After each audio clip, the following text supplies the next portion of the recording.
neuroscience and biomechanical framework. So this is how we look at all chronic type injuries. So the nervous system is always looking for the easiest, most efficient path available.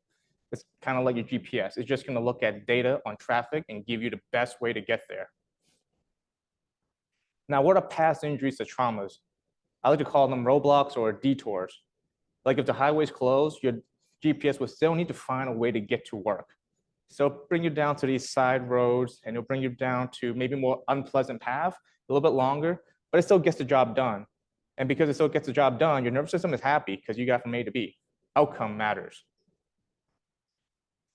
Now, how about chronic pain? Well, what if you continue to drive in that detour route, you continue to go in this roundabout way, over time, you're gonna continue going that way.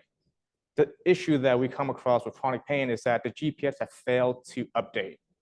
So the highway was fixed like last year, but you have no idea because your GPS never updated. So you continue to take this detour route over and over again, and we call this compensation. And this is how we can outline this in a more real life situation. So let's say, for example, 10 years ago, you have a skiing accident, and you fell on the right hip. So at that point, the nervous system will call a big team meeting with all the different body parts, kind of like what we're doing right now. We have, a bunch of us together, and maybe one of you will be the rib cage, one of you will be the hip, so on and so forth. And the goal of this meeting is pretty simple.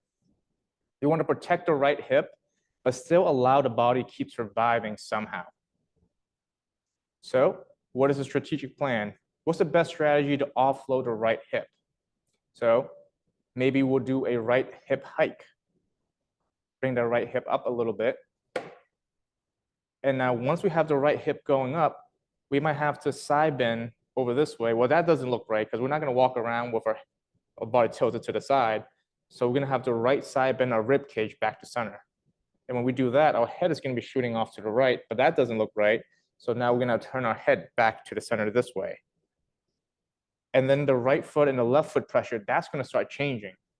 Like you're not going to plant your foot the same way to offload that right hip as you would plant the left leg. So everything has to change neurologically based on an injury or a trauma to the body. So this is what it looks like. This would be a limp.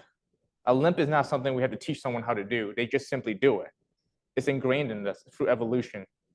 And this is the type of approach that we use, is that how can we tap into the most innate part of our brain system, the most innate part of our nervous system to create some real changes, but for the positive effect versus just a more compensatory effect.